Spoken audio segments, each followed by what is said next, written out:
guys, some sheep across the road.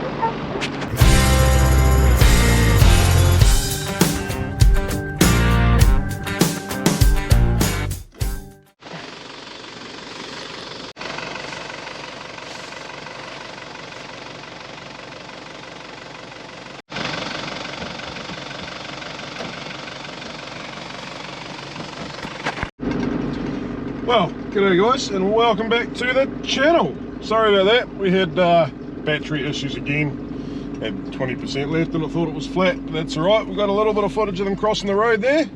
So that was the terminal ewes we drafted out of the maternals in the last video. Oh my goodness, look at all those mallards, would you? Hey! Right, I don't want to fly off. There we go. There we go. That's about a third of them. Absolute arseholes of birds. Major pest and causing big problems. Not right now to be fair, but all the way through spring and early summer, absolutely I would rather they weren't here. Anyway. The tyres on the truck. They're a wee bit big. The Maxxis Razor mud terrains. 265, 75, 16, so like a 31.5 inch. Yeah, it was on 29s. So quite a jump up. We've got a little bit of guard rub on the front left, but nothing, well, I'll show you, nothing I don't think we can fix. I think it's just a wee bit of dirt built up behind that piece of plastic in there. So it just needs, so you can sort of see that's not quite sitting right, so it just needs to be secured a bit better. Possibly a little bit on the front. We'll do something about it, but they fit. They fit. We are going to, because the RC end is sagged a little bit, going to get new leaf springs for the back. There'll be a 2-inch lift or a 40mm, whatever they do, but it'll wind up being more like 60 or 70 because it's already sagged a bit.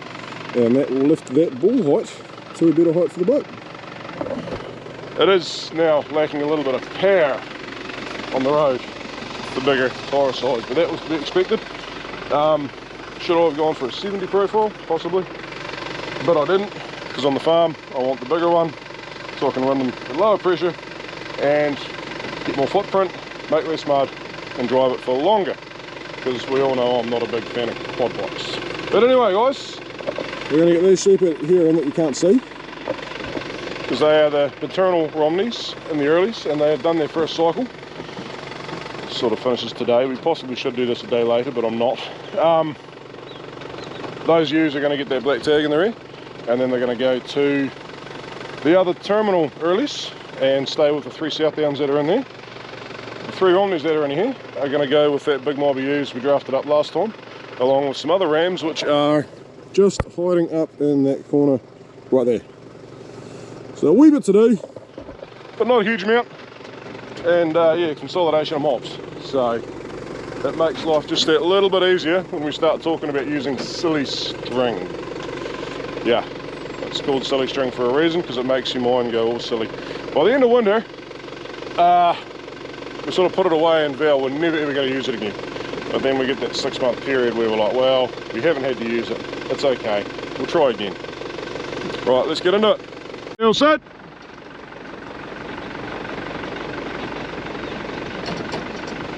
Set.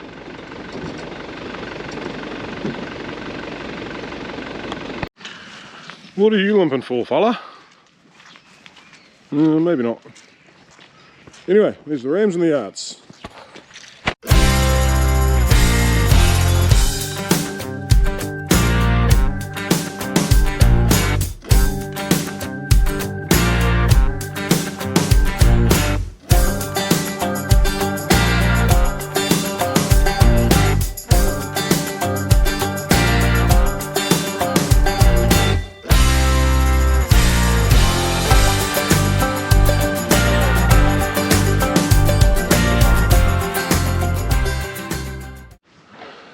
Guys, 84 early maternal ewes heading out to join their friends way up there in the distance with the terminal rams, because they've now done their first cycle. They're identified. We've just got to make sure that we shed them out in time, which means we will be lambing them somewhere close by so we can actually shed them out. We used to land them up the back of the farm because it was out of the road and it was great. was awesome for everything except that when it came to shedding out, which is the process of chasing the ones that haven't lambed, or that have lambed and their lambs have died, or whatever, out of the ones that have lambed, we had a whole lot of lambing ewes in the road. So where we put them I'm not too sure, but we've got plenty of options. Now that we've done this, it just means that we actually have to make sure we do that, but it'll happen. Damn. Look at that truck, would you?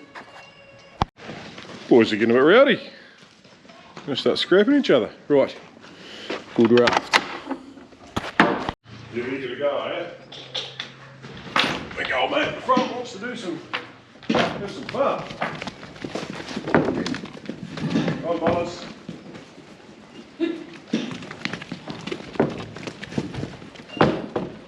Two big drongies.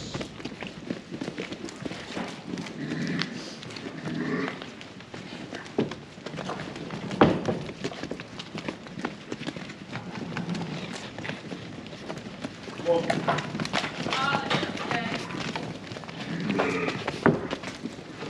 Come on, boys.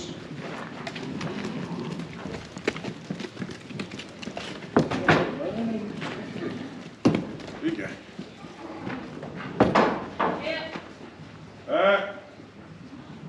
Oh, you put a southbound up first. They never run.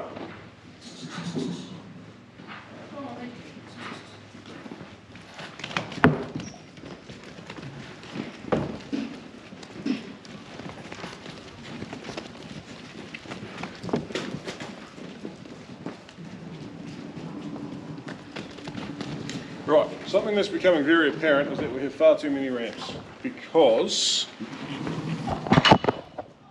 if we look at these guys, we already have 3 of these out. I need 7, and we have 1, 2, 3, 4, 5, 6, 7, 8, 9, 10. I'm actually going to say we're about right there.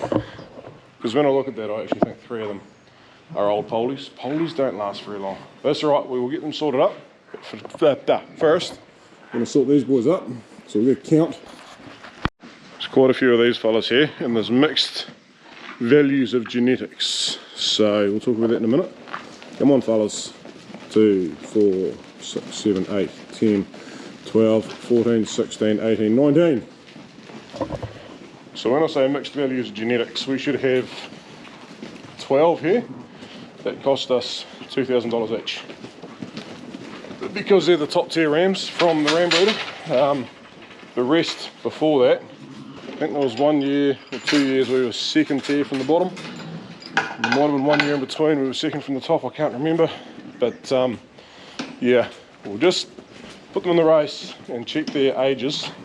Make sure we get those 2-tooth, 4-tooth and 6-tooth rams. And then the rest we'll just see which ones are still looking good. The problem with the Romneys, there's rams in there that will be 7 or 8, 9 years old. Oh, yeah, 7 years. 6 years you still use them, do? 5, 6, doesn't matter. You're only supposed to use them for 4 years, but I've started realising we're just throwing good money away doing that. So there'll be rams there that are possibly 8 years old. These skinny polies, the South Downs don't make it to that age. They just seem to die. You get 3 years out of them. These two here, they're probably 5. They might be 5 years old. Where's one here? So that's a 2-tooth, he's Sean. There's old boys in there that'll be twice his age. And look at them. They just last forever, and that's why we use them as breeding stock, while we don't use those as breeding stock. However, they grow better. A lot better. Well, notably better. So, hence why we use them as a terminal. But yeah. Romney boys are hard to pick from. Never bloody get it on camera. Come on, boys. There's a scrap going on. Hey!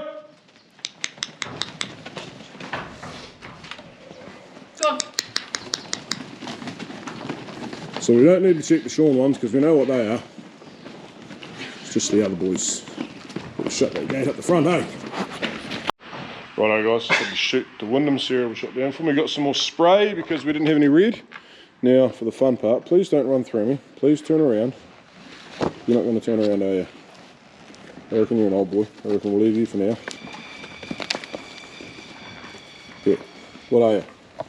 Just want to see your age. Can I just see your age, please?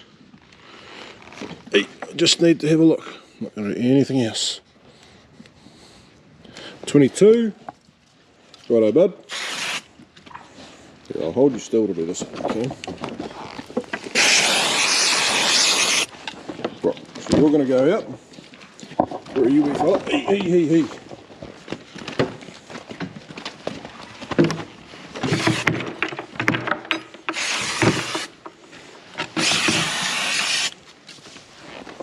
Two. Right, we'll see you when we're finished. You get the idea. Righto guys, we've got 16 good rams out. So it'll be 3 years of, I was wrong, it's $1,650 a ram, not 2,000, but still a lot of money. 3 years of them, and then 1 year of the mid-range. I can't remember what they cost, but it was something, more than $1,000 anyway. So yeah, we'll get them drafted up, and then we'll get the terminals drafted up, and there'll be a few old boys left that are just going to go and live on that hill right over there for the rest of their lives. Come on, boys.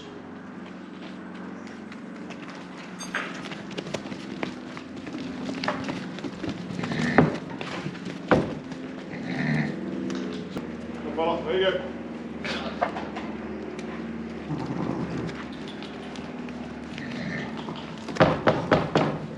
Push, mate. Stretch.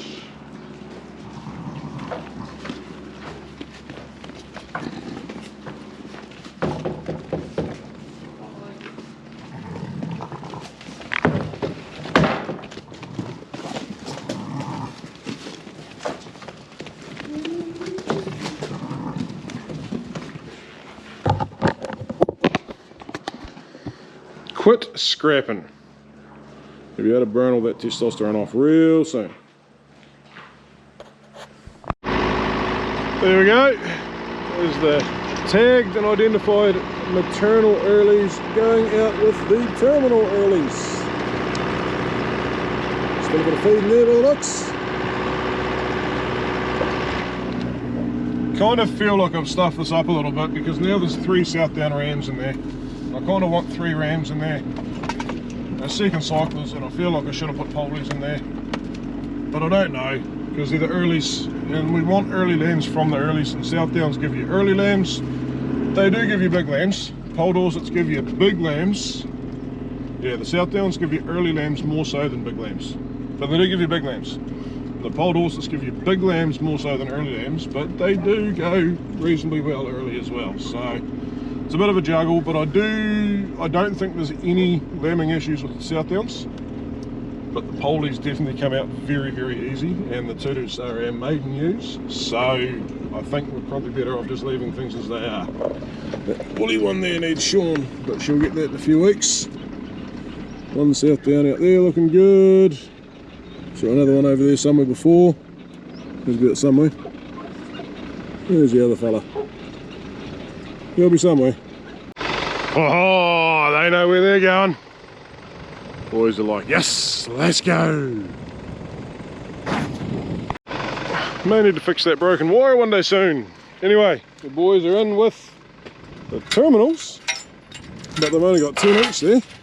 They're already into it. Good lads. And I think they want a few more than 10 each. Hey fellas. Straight away. Right.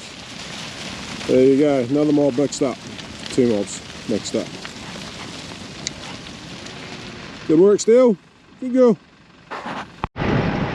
Lads are into it. Straight into it.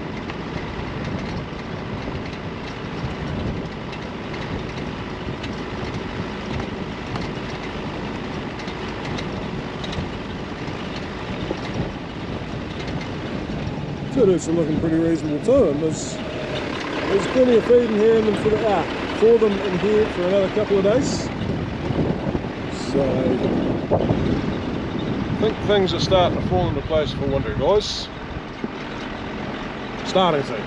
Can't relax just yet. Can't really relax about winter until the end of August, but or September for that matter, after last year. But go boy go! Out there and getting them up.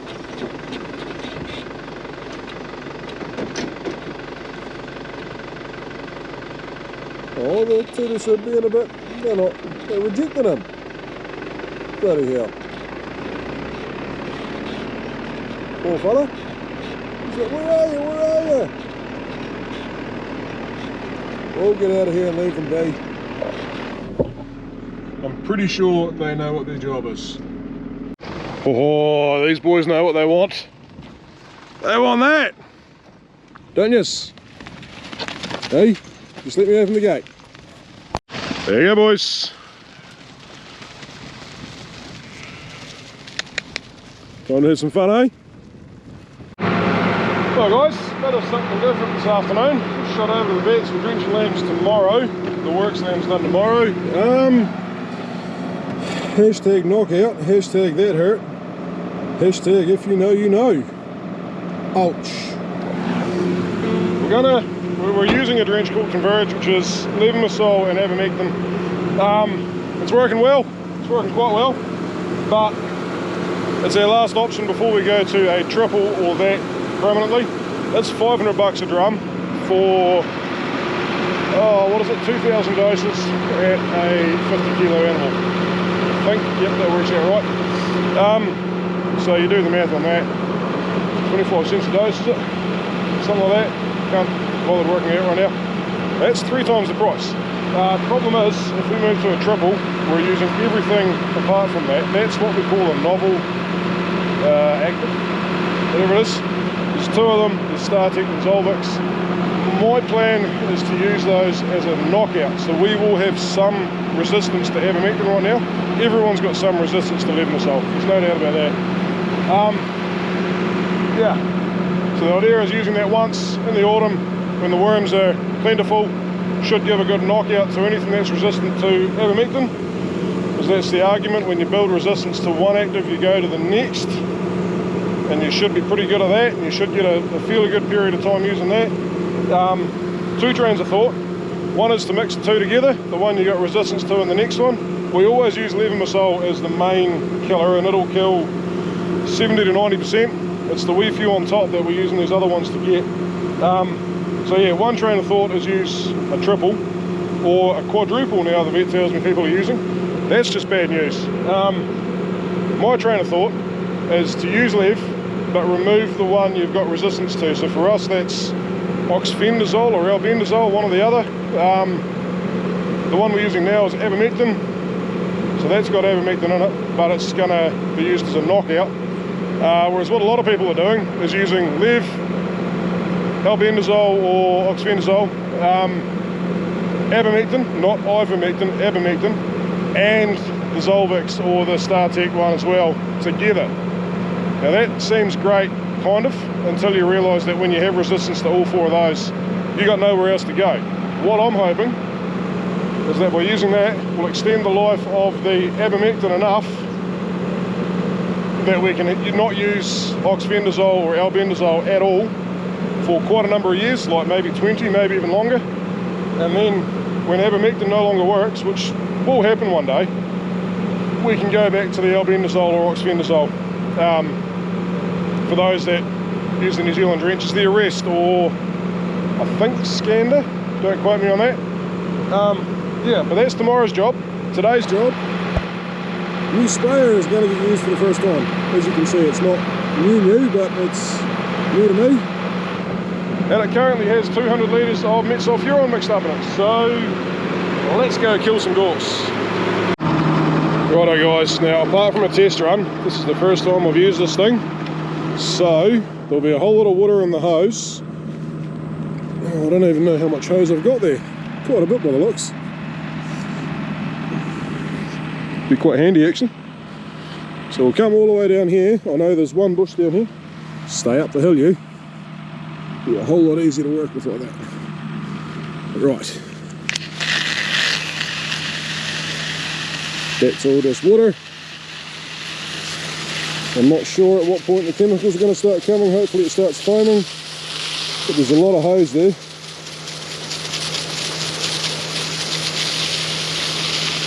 And I want these gorse bushes to die. Still no foam coming. I don't like using sprayed eye because sprayed eyes aren't very good for it. We might just have to take a guess at some point here. Oh. Turn that to its mist setting. Still not foaming. I don't even know whether net foams or not. This stuff will kill grass, but it just sort of browns it off. Hammers your clover a fair bit, but I'm going to say that that's got to be through by now. But I guess we'll find out if it wasn't, because we'll have some gorse bushes alive and some dead. Right, jet accuracy. There we go. Try not to get much of it in the creek, because I don't know how this stuff goes. It's got to be so much more effective than a knapsack. There's the next one.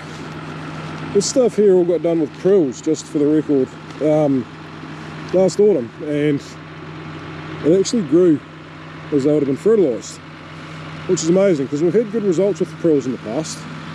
Now this stuff, this is what we've got to get.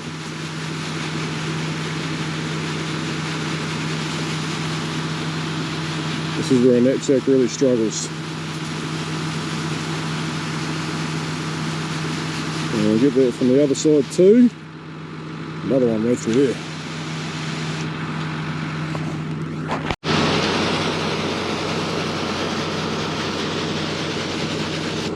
Look at them all.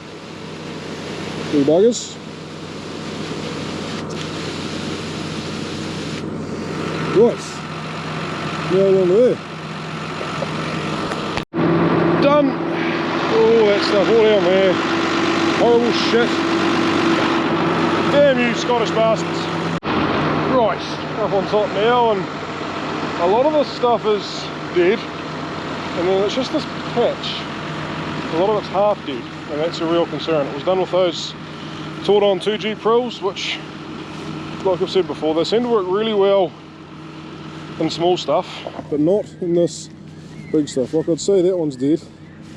One further down still a bit green, as is that one. That one's got a bit of greenery. This one's got a lot. So I'm just going to spray everything. Is that some down there? No, it's just this patch right here. Yeah. They were prilled this time last year, and nothing died at all until the spring. So I guess maybe they just weren't growing enough to take it up. And anyway, this is a completely different chemical. So resistance issues are shit. What was that doing that? I turned the PDL on. We better go back and see what's happened there. That's not good. Bloody thing was in economy. That thing there had moved. Well, that's better than a clutch pack. That had me worried for a minute, guys. I thought I was going to have another massive tractor build, which I didn't want. I knew it shouldn't be, but I didn't know it wasn't. Right, that's better. Get a bit closer. See how it's like half green in there? I just don't like that one bit. So, there's a fair chance now that that plant has developed a degree, not complete, but a degree of resistance to the Tordon 2G prills. And theoretically this stuff's a bit faster acting. That one's dead. So that's what they should all look like. Not that sort of half through grown, sort of barely hanging on but hanging on colour. See, that middle bit there's dead, but this other stuff I'm not convinced about.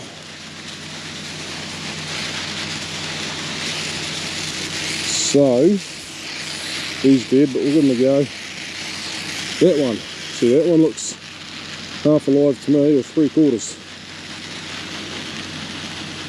And we'll go down a bit closer and give it a go from the other side as well.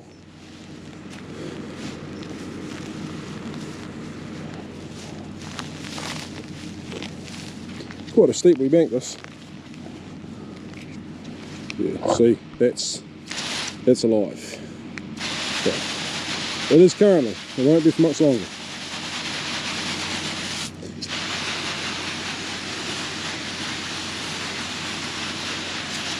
But anyway guys, I think you get the idea here. It's just spraying gorse, it's not that exciting. Probably gone on long enough for today's video, so yeah, we'll leave that there. We'll see, I'll say tomorrow. I don't know when the video is going to come out. I still haven't got my computer fixed yet, but I'm working on it. Yeah, we'll see you next time we see you.